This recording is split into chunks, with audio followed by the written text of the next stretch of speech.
We are awaiting a key speech on climate change this morning by President Obama in New York City, where he's joining heads of state from around the globe. That speech, also won by China's President Hu Jintao, comes at a crucial time for U.S. climate change legislation and for world climate talks scheduled to culminate in Denmark in December. The head of the European Commission said yesterday talks are dangerously close to deadlock. The biggest sticking points: emissions reduction targets for industrialized nations, also how developed nations help developing nations battle climate change.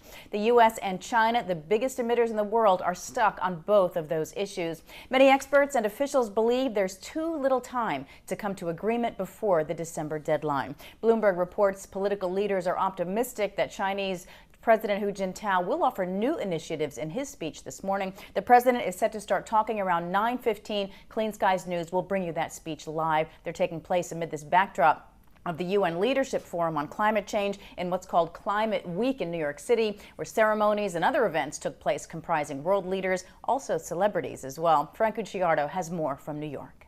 Actor Hugh Jackman joined world leaders and other dignitaries to help launch New York City Climate Change Week. There is no separation between issues of poverty and climate change. They're inextricably linked. You cannot solve one without the other. In July, I went to Ethiopia, ostensibly to visit programs that empower coffee farmers to grow out of poverty, to build sustainable economic futures for their families and for their communities. Like a lot of East Africa, Ethiopia is suffering from drought. The coffee harvest is late, their economy is suffering, and farming communities are going hungry. No, not farming communities, it's a very sterile phrase. It's really people. It's mothers and fathers. It's workers and children who are going hungry. It was the first in a series of week-long events being held throughout New York City that will address the critical issue of climate change.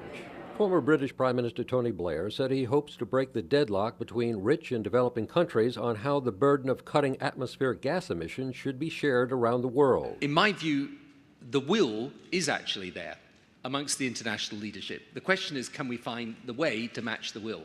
UN Secretary General Ban Ki-moon, who will convene the largest ever summit of world leaders on climate change this week, recently visited Antarctica to see the problems being caused by global warming. This first ever Climate Week in NYC is a welcome addition to all our calendars. I hope it is but the first of many in the years to come. Earlier this month, I visited the Arctic. I could see the glaciers melting. It was sort of a frightening experience for me.